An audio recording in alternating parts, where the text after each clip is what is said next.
Welcome to Changing Higher Ed, a podcast dedicated to helping higher education leaders improve their institutions, with your host, Dr. Drumm McNaughton, CEO of The Change Leader, a management consultancy that helps higher ed leaders transform their institutions through holistic approaches to accreditation, institutional governance, strategic planning and implementation, university academics and operations, change management, leadership and culture, and marketing, positioning, and branding. Now here's your host, Dr. Drumm McNaughton. This being our last episode of the year, we're going to continue the tradition we started last year by looking back at the year in higher education, and we'll get out the crystal ball for prognostications for 2020.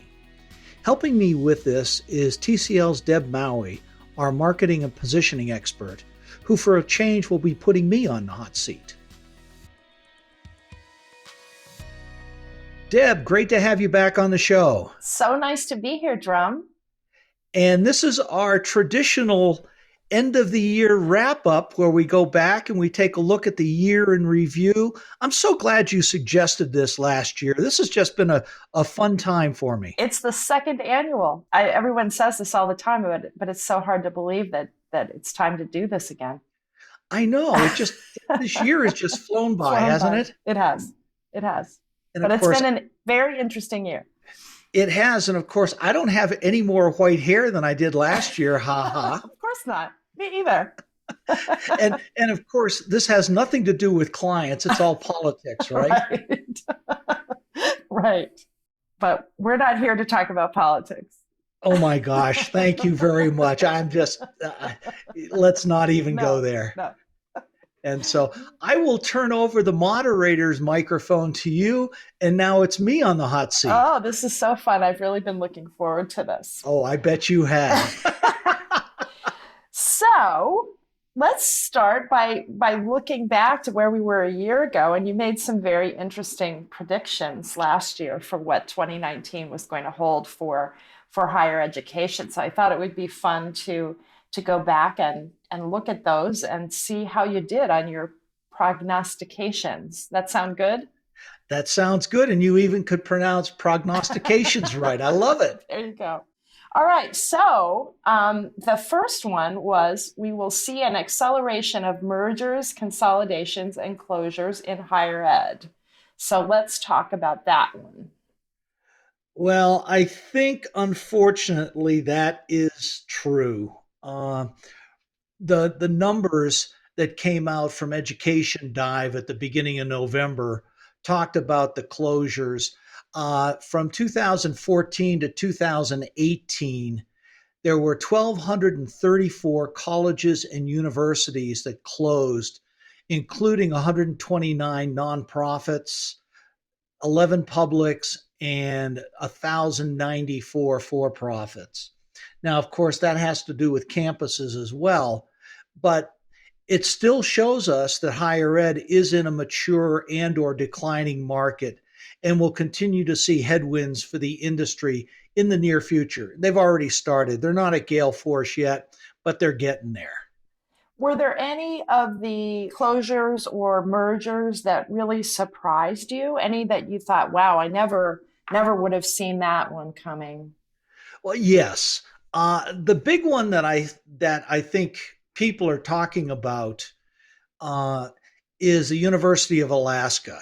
Their governor wanted to cut $80 million out of their budget, and they ended up settling on about $40 million. But even so, this is just unheard of, cuts that way. And it all had to do, to me, with campaign promises. The Alaskan oil money is not where it used to be, and the governor wanted to give more money to people directly instead of putting it in education.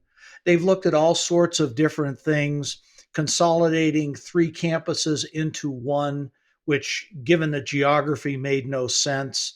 Significant programmatic cuts, faculty cuts. I mean, it's just a really ugly situation. Yeah, I followed that. And, it's ultimately going to hurt the students. The accreditors, they're accredited by the Northwest accreditation folks. Mhm. And I think their accreditation is in jeopardy until this thing gets worked out. Were there any mergers that you thought were really made strategic sense for one or both institutions that you think they'll be stronger as a result of merging? Absolutely. Uh, Now, you've heard me talk about this before. Jerry Zernecki, who's the board chair for the National University System, they acquired two different institutions. One of them they acquired, and they're phasing that one out because of the technology. But the other is North Central, which is fully online with a number of doctoral and master's programs online. Made perfect strategic sense for them to be able to continue to provide and even provide more services than they had and more different programs in education. It was a brilliant merger on Jerry and their Mm-hmm. board's part. Mm-hmm. And obviously it's doing well. They have an interesting model for mergers. They don't merge the two campuses together. They keep them as separate campuses, but it all comes under the system moniker. I think that's a really good way to do it. There are a couple of others that out there that make a lot of sense. The system is absorbing Henderson, and it's coming under the Arkansas state system. I think this makes a lot of sense. And Henderson State being a nonprofit private initially, being able to do the shared services, right then their bottom line turned around in a major way. Right. It'll also help their brand name because the state system has much more awareness than Henderson State did. Absolutely. And this is, I think these are good things. And one of the things to look at is on both of these cases, they moved quickly. They didn't wait till the last minute when an institution was in such distress that it was going to cost so much to acquire them. They did it ahead of time. They used it as a strategic initiative instead of a tool of last resort. You and I've had many conversations about that, and I agree. I think that it's critical that institutions don't wait until they're in deep trouble to realize that they need to form partnerships or merge or do something to change their business model. You're absolutely right. We've got a podcast coming up after the first of the year. It'll be published with Ricardo Aziz, who was the president of Augusta University, and he walked them through a merger. I think that'll be fascinating for folks who are considering mergers as a strategy going forward. Yeah, that'll be great. Okay, moving on to the next prediction. The 2019 neg-reg process will begin a transformation of higher ed and its business model. Oh my gosh, that is.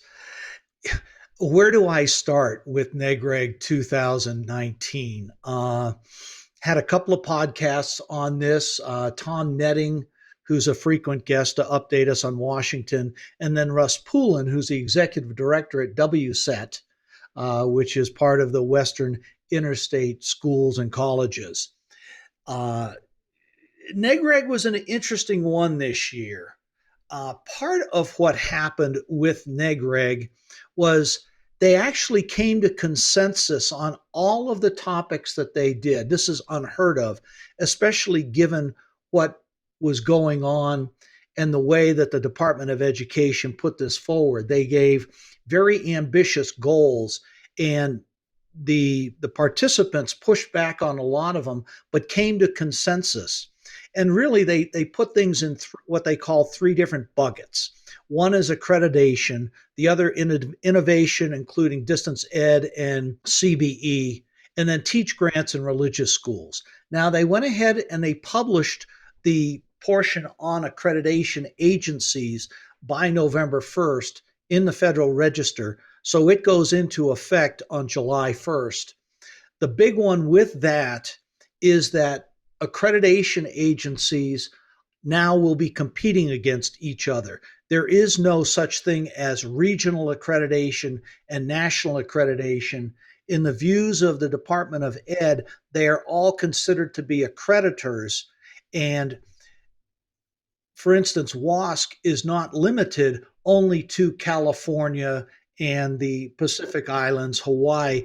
They can now go out to recruit schools out of what was traditionally the middle states or New England. So they're all having to compete against each other.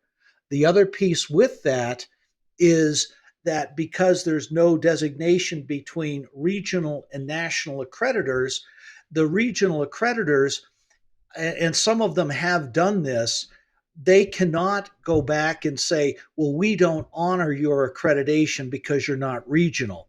So that will enable student transfers to become much easier, or it should. Now, there were two buckets that they didn't cover. And one of those is really, really important, that innovation, the distance education, and the competency-based education, CBE. Where people are anticipating that is going to be coming out very shortly because the Department of Ed just ended their CBE experiment.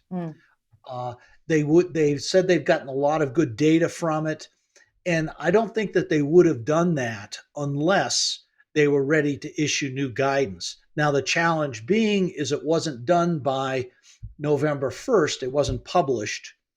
And because of that, it won't go into effect on July 1st of next year, which means that whoever the next president is, if it's someone other than Donald Trump, when they have their administration in there, they can go back and monkey with it. Right. The big piece with that is the credit hours. Right now, universities and accreditors measure learning by the credit hours, the hours of the number of what's in seats. And that really is not a good measurement of learning. Right. And so CBE, competency-based education, looks at the knowledge and skills that a graduate has versus the number of credit hours they've taken. Right. So that's a major shift, especially for distance education. Yeah, and that's the one that really has the potential, in my book, the biggest potential to transform the business model. Absolutely. And I think this is a big thing. There's also talk coming out of Washington of how do you engage the business community more as far as the proficiency the graduates need. This is another piece that could be put in the innovation piece. The other bucket being teach grants and guidance for religious colleges and universities. Not sure what's going to happen with those. That's not a major bucket unless of course you're a Christian college or university or a Buddhist university, and there are those out there. So right. Everyone's waiting with bated breath on that. We'll see what happens. Next one, online education will continue its growth over the next 2 to 3 years. Much of this will be spurred by consolidation and strategic alliances with online providers. We're seeing that, and we've seen that over the last year. Online education continues its increase growth of students. But unfortunately, that rate of increase has slowed. We've seen some 800-pound gorillas out there, or actually we'll just call them 100,000-pound gorillas, because Western Governors and SNU, the Southern New Hampshire University, both topped 100,000 students, and Grand Canyon University topped 90,000. We've seen some major drops, though.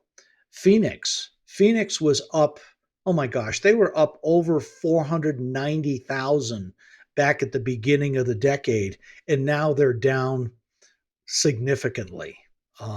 So there's drops there. The rate of increase of the number of students has decreased, but it's still increasing. I think the most interesting thing about this is some of what we're seeing with the online program management, the OPM conversions. We've seen a lot of that going on. Bridgepoint Education, which is the quote owner of Ashford, they've changed their name to Zovio. They've acquired TutorMe and FullStack, which is a coding folks. So they're moving into that OPM market. Grand Canyon, they spun off the university, and now there's an ownership group that is acting more like an OPM. They've acquired Orbis Education to do that. Phoenix was purchased by its investors and attempted to convert to a nonprofit. Then you've got an organization called Online Degree, who's turning the OPM market on its head by attracting students who have dropped out of school and bringing them back to get their at least their general education, their GE requirements for free to the student that universities are paying for them. It's a very interesting model, and they're doing really well. They've got some very big names that they're working with. So, I mean, you're seeing a whole bunch of different things. One interesting thing that happened was, and I believe it was with Grand Canyon. Grand Canyon became a nonprofit university, and it's pretty much wholly owned by a for-profit, and the for-profit takes 60% of all its revenues. The IRS said, yes, we'll treat you as a nonprofit, but the Department of Education, who's the one that administers the Title IV funding, said, nope, we're still going to consider you as a for-profit because you've not gone far enough. And so it's put the whole nonprofit conversion into a disarray. Obviously, Grand Canyon has or will appeal this, but it makes it very muddy as far as the higher ed to nonprofit, for-profit to nonprofit conversions. One of the things I think is interesting about online from a marketing standpoint is that I think that universities that got into online anticipated that they would draw students nationally, because the first big players to get in, you mentioned them, SNU, Western Governors, pulled nationally. But what we're seeing is that online is becoming hyper-local outside of the big, huge players. And really, the student base for online is the same as the student base for on ground, or the potential prospective student base. So it's not a bad thing necessarily. And it's not really surprising when you think about it, when you have options for online from a school that is in your backyard and you're already aware of it. Makes more sense to enroll there than at a school halfway across the country that you've never heard of. So in some ways it makes the marketing challenge easier, because you're trying to attract the same students for online as you are on ground. I think you're absolutely right. Some of the research that I've seen out of Education Dynamics talks about one of the biggest, if not the biggest reason that someone decides to go to a particular university is proximity to where they live. Mm-hmm.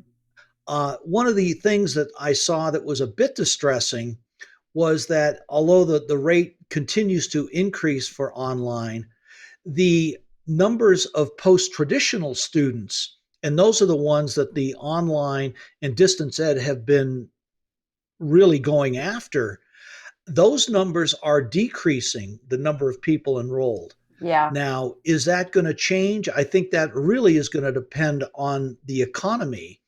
If the economy stays good, I think we'll continue to see that trend of the decreasing non-trads. But if the economy sours, then I think we'll see what happened back in the early stages of the Great Recession, that people will be going back to school to distinguish themselves.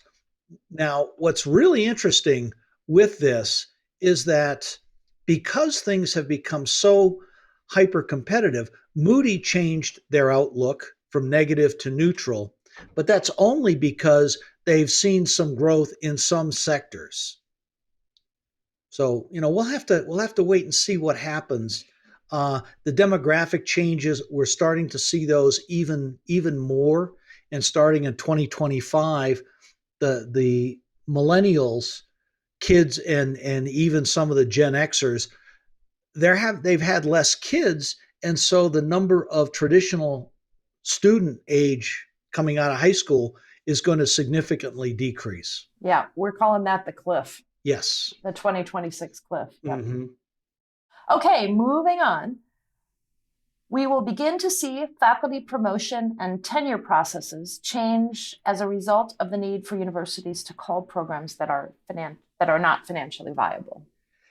I think we're starting to see this. I've not seen a lot of news with this. I sound like I'm hedging on this one. That's okay. You're allowed. But I do think people are not getting tenured as quickly. Tenure will still always be a hallmark in higher ed, especially at publics. Mm-hmm. I think privates are being far more careful about tenure. But the thing that I'm seeing is tenure now does not necessarily mean lifetime employment. Right. We're starting to see programs where tenured faculty are there, the programs are being dropped. I think this is one thing that's going to be very good, especially with alliances, is if we can start sharing faculty across institutions. I don't know if that's going to happen, but I certainly think the tenure as we know it is going to be very different. Agreed. Market research will increasingly take root in higher ed as institutions need to make smarter use of their marketing dollars by determining where their true prospective students are. I think I'm going to ask you to grade this one, being the marketing person. I haven't seen a whole lot of difference in what's going on with that. I haven't either. I have to say there are institutions that have been doing market research, solid market research, statistically significant market research for a couple of decades. DePaul, where I used to work, was, I think, one of the first to do large-scale branding market research. But I think you still have kind of the haves and have-nots in terms of market research. You've got big institutions, the money to do market research and use that to guide decisions about how to use their marketing dollars. But I think you still have a lot of institutions that have difficulty identifying the funding to do that. And unfortunately, in a lot of those institutions, decisions continue to get made based on the view of the faculty and the administration, which isn't necessarily reality. It's a very internally focused view. And so I haven't really seen a lot of movement in that either. There's I think some interesting work being done in how you measure the value of a brand and how you measure changes in brand value and brand awareness over time. But I think those institutions that are doing that are still pretty much the exception rather than the rule. I think you're absolutely right. I was working with a client a couple of weeks ago, and I asked him, have you done outside marketing research? And they all look like deer in headlights. Mm-hmm. They really didn't. And I said, okay, have you done student research? And of course, do you have an alumni association? Well, it's not really active. So how do you understand what are the most important things that students going here are getting? And I remember an article, and I think it was done by Inside Higher Ed, that had, or maybe it was the Chronicle, that did student perceptions of an institution and what was important to them before they came in, after their first year, and then 5 years out after they graduated. It was very, very telling. I wish I could remember what that article was to talk to listeners about it, but it was amazing that the perceptions a student had coming in were so different than what their graduates had, or what their graduates said were important. I'm a big fan of market research, and I come out of a background that did very sophisticated market research. But what I tell people is you don't have to spend a lot of money to do market research. Your students can tell you a lot. Prospective students can tell you a lot. There are online platforms that you can use to do market research. It doesn't have to be hugely complicated. You can just do focus groups with current students. You can do online focus groups with prospective students and parents just to get some, and with alumni as well, just to get some understanding of what people on the outside think of your institution. And it comes down to that basic question about positioning. What is the one thing that's unique, different, and better about us in the eyes of our customer versus the competition in the higher ed marketplace that has them hiring our graduates or wanting to attend our institutions? Exactly. People don't get down to that level of specificity. And with that, I think they're leaving so many students out of the picture that could be potential enrolled. I agree. And I think that unfortunately, there are a lot of institutions that don't really know what that one thing is from the perspective of the prospective students and their parents. Exactly. And higher ed is, and you and I have talked about this before, higher ed really doesn't know who their customer is. Uh, Forget about, where they need to be looking for it. They've got to have almost three separate marketing messages: one that go to students, one that goes to the parents, and the one to go to the organizations that hires their graduates. That's right. That's right. Agreed. Okay, moving down the list, cost containment will continue to accelerate in higher ed, especially in privates where discounting has been the norm. This will find its way to the C-suite, and we will start to see a reduction of presidential salaries, especially at privates. Well, we certainly haven't seen a reduction in salaries. Not that I'm aware of. If anything, it's gotten worse. You know, let's not go there. This is a reporting of the news. This is not an opinion piece.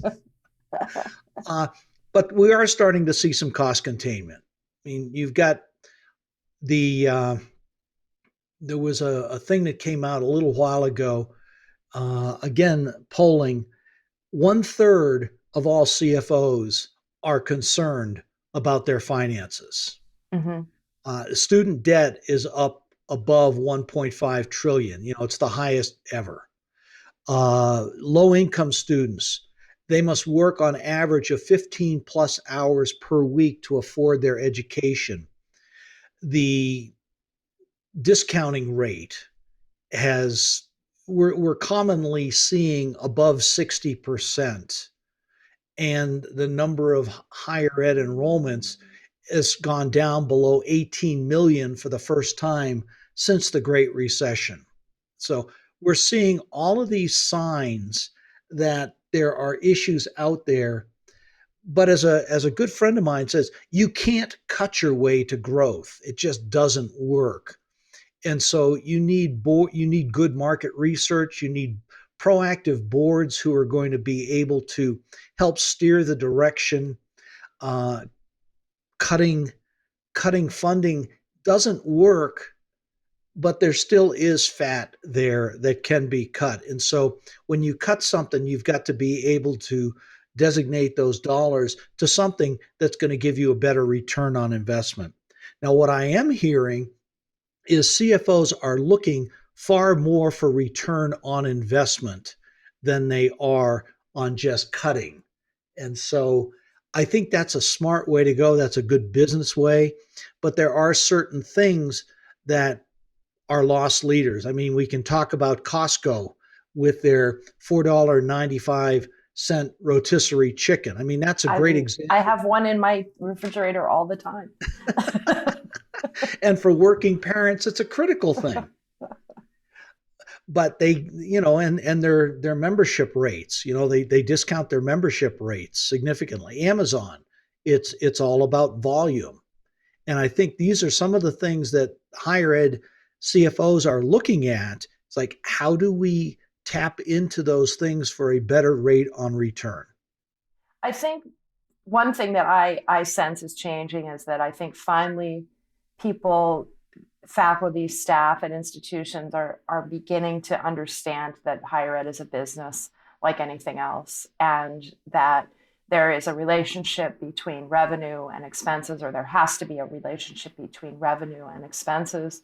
And smart presidents are starting to share more and more information about budgets. They're being more transparent about budgets so that the community, the school community, can see the reality of the financial situations. And I don't know that that's always been the case. I don't know that that transparency has always been there, or maybe there just hasn't been an interest on the part of people to pay attention to it. But I think that I get the sense that that is starting to change. I think you're right. And I think that is a critical thing for especially faculty, very smart, but they're very smart in a particular area. They, until they move up into an administration role, they really don't understand profit and loss other than, am I getting my salary? And by sharing financials, I think it's an important first step for people to understand that just because a program has 9 faculty and 3 students in it, uh, adding more faculty is not going to grow the program. Agreed. Okay, your last prediction for 2019 was, we will start seeing more interesting ways for education to be funded. Part of this will come out of the neg-reg process, but more city, state, and private entities will invest in their residents' and employees' futures. Well, I wish I could say I did a little better on this one. Yeah. With what we talked about a little bit ago with the onlinedegree.com, I think this is certainly one way that things are moving in the direction of, especially with OPMs. Mm-hmm. But and bringing some competition into the accreditation process, I think is going to be good. We have seen some growth, but as far as funding education, I'm not seeing a whole bunch of new stuff out there. And the difficult thing is more creditors are hitting institutions about funding and finances. New England states, looking at some of the schools up there in Vermont. Sachs, now that's a really interesting case. Sachs is very compliance oriented. And I think the most interesting case that I saw was Bennett College. I remember distinctly, I was driving, going to breakfast with my wife, and there was a story on NPR about Bennett College and how they needed to raise $8 million by Friday. And I mean, this was a Wednesday or a Thursday, to retain their accreditation because they were at financial risk, according to Sachs. They raised $10 million by this story. There's a whole bunch of other things that have gone on behind the scenes, but that is one of the most innovative ways that I've seen about raising money. It's still difficult, and I think this is part of the reason why we're seeing so many mergers, consolidations, and colleges closing, is they're too dependent on tuition for their finances. Right. One thing that was discussed a lot at the AMA Symposium for Higher Education in November was this prediction that we'll start to see more and more companies hiring students right out of high school and identifying top talent, and then paying for online education for their workforce. And because a lot of organizations, we'll use Walmart as an example, don't believe that higher education is doing a good job of educating the diverse workforce that they need. So companies like that are saying, we're going to hire people out of high school, and then we'll grow them and pay to educate them. So it's coming at it from a macro level. So it's addressing the student debt crisis at a individual student level rather than a government funding level. I've heard rumors about that type of thing, but I haven't seen anything yet. Yeah. Starbucks is doing it, right? They were the first to talk about it. They were, but it wasn't presented in that perspective. Right. Yeah. What we are seeing is quite a number of higher ed institutions partnering with businesses. I mean, Arizona State is a great example of this. Starbucks from the other side is a good example, where they're doing stackable credentials, they're doing micro Mm-hmm. credentials, they're doing all sorts of things to make sure that their employees are well educated. Mm-hmm. For what they need them to do. Yeah. And I think that is a market that is going to explode. And I think this is part of the reason why so many, like for instance, Grand Canyon has got into the OPM market so that they can start to provide those type of things. I mean, this is an alternative revenue source right within an institution's core competency. Right. But what they've got to do is they've got to get faculty on board to be able to provide the courses that are meaningful for the businesses. Right. Right. All right. So that was it for the predictions. So my next question is, were there any things that happened this year in higher ed that you didn't predict that surprised you? Yes. Varsity Blues, which, Oh yeah. oh my Oh gosh, my gosh. what do we say? This represents the worst in higher education in American society. The privilege of money and how that can buy dishonesty at Yeah. universities. Uh, I don't want to go into it too much to just say I was disgusted Mm-hmm. that something like this would happen. Mm-hmm. Uh, there is, the Harvard admissions lawsuit. The federal judge upheld Harvard's use of affirmative action in their admissions. It's going to be appealed. Yes. And there's a similar lawsuit against UNC from the same group. Um, Title IX continues to be a huge issue. Three undergraduate women from Yale filed a class action lawsuit against Yale and the fraternities, and it's based, it's alleging that the fraternities control campus social scene in a biased manner against women and fostering a culture where sexual harassment runs rampant. That's still out there. Uh, you had a lot of things come up. Career Education Corporation settled a 5-year lawsuit brought by 49 state attorneys general over its marketing and recruiting.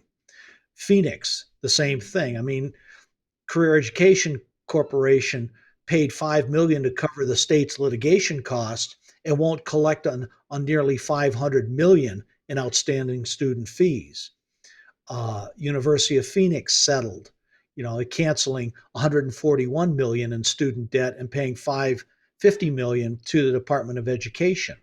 These lawsuits, yeah, they put it behind them for Phoenix, but from a marketing perspective, it continues to taint the for-profit higher education sector. And it really, one person quoted says, it personifies the excesses of the for-profit sector, and Phoenix has what they consider to be a toxic brand at this point. So there are those things. The other piece is Title IX continues to be an issue. Uh, the rumor has it is a new guidance is going to be coming out of the Department of Higher Ed. It's already over at OPM, and they have to do the final review of it. They had over 100,000 comments on this. The criteria has changed. It used to be preponderance of evidence, but now it has to be clear and convincing evidence as the standard, which is, if you take a look at the evidentiary standards, beyond a reasonable doubt is criminal, and then clear and convincing evidence standard is for civil suits. So this is going to be a major thing. A lot of landmines with this, and my prediction on that one is we're going to have more lawsuits. Agreed. Okay, so now it's time to turn the crystal ball to 2020. I'll weave this in with what we've seen in donor relations. The processes that institutions have gone through for fundraising, like the enrollment processes because of the Varsity Blues scandal, those donor relations are changing. You had Jerry Epstein, the Sackler family, even John Schnatter from Papa John's. People are returning donations, they're unnaming buildings. That whole process is changing. And I think that's going to be one of the predictions for 2020 is we're going to see some changes in how fundraising is done at major institutions. And what specifically do you think, how specifically do you think it's going to change? I think institutions are going to be far more wary of accepting donations from people without doing significant background checks. Mm-hmm.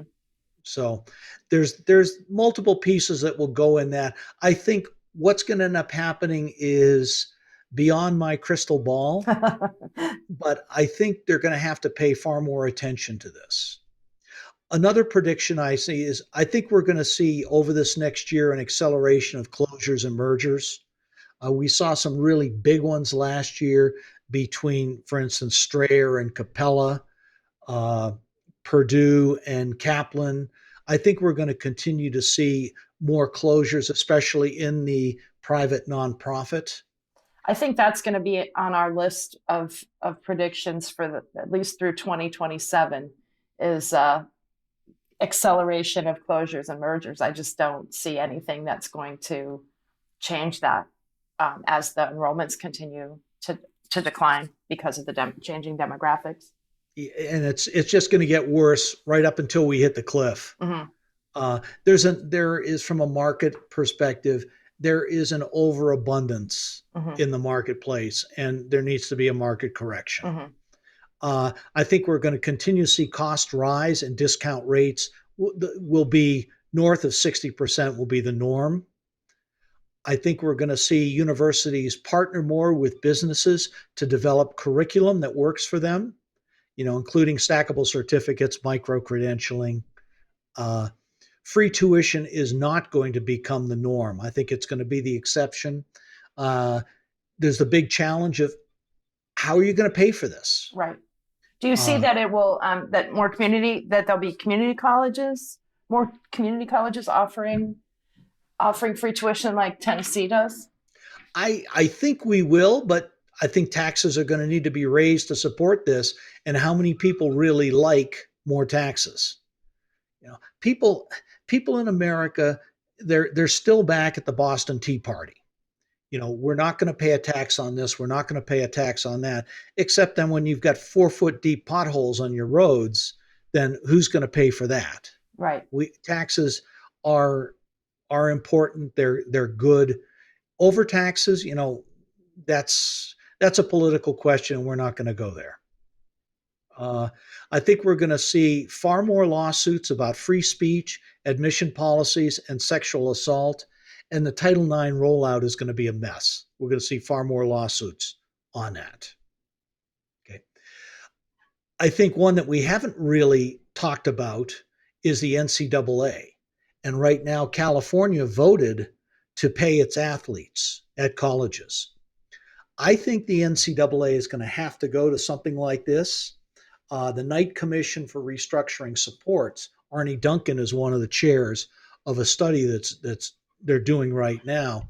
I don't think the NCAA wants to do this, but I think, frankly, they're going to end up having to do it, especially when it comes to Division I sports. But I think that it will be interesting. I think there'll be lots of ramifications of that. One is that if student athletes are considered employees, then they're eligible to receive disability payments if they get injured. Mm-hmm. And that has all sorts of cost implications for universities that they haven't had to deal with before. Yeah, you're absolutely right. I mean, I know NFL players who are getting literally millions of dollars in disability payments from different states. And, is that right? I don't know. It's not for me to answer. I think NEGREG 2019 is going to become NEGREG 2020. And I don't think the things are going to get rolled out on a timely basis. And one of the things that's going to happen with that is because of that, it's going to allow the next president to reverse significant amounts of new guidelines if it's somebody other than who spells his name Trump. Yeah. And then last one, and I'm going to go way out on a limb here. I don't think there's going to be any resolution with respect to credit hours versus competency-based education and how it's being used as a measure of learning. I would like to see it. I think it's the right way to go. I think the Department of Education is going to punt with this and say it's going to be up to the accreditors to be able to measure that. I think it's just a little too early.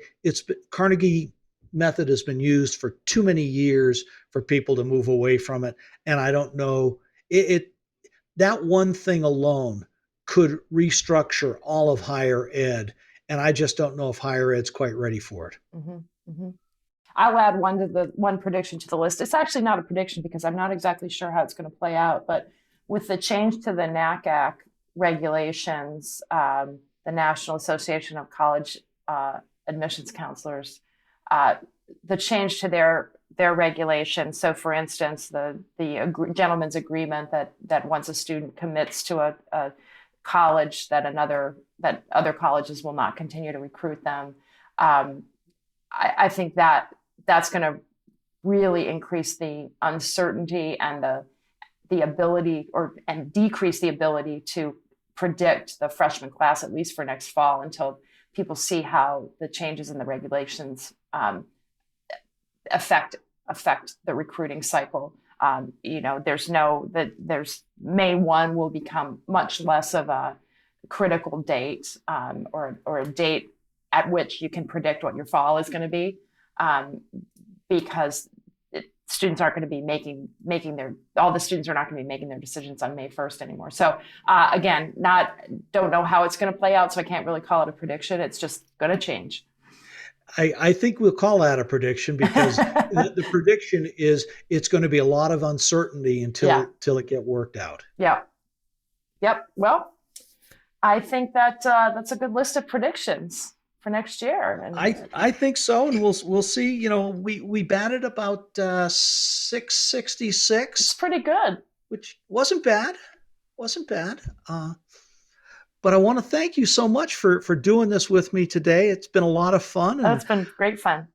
And so we'll do it again. Okay. Sounds good. Okay. Happy holidays to you. Happy holidays to you. Take care. Bye-bye.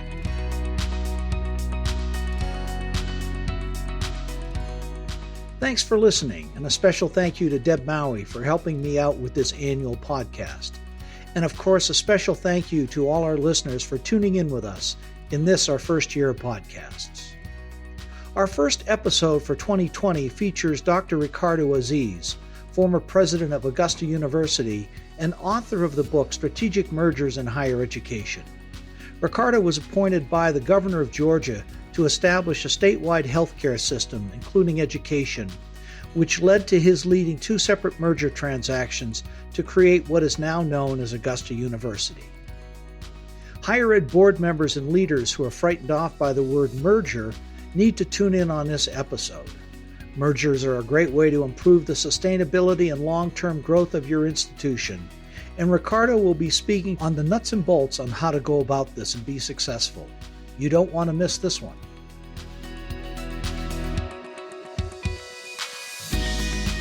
Changing Higher Ed is a production of The Change Leader, an organization committed to transforming higher ed institutions.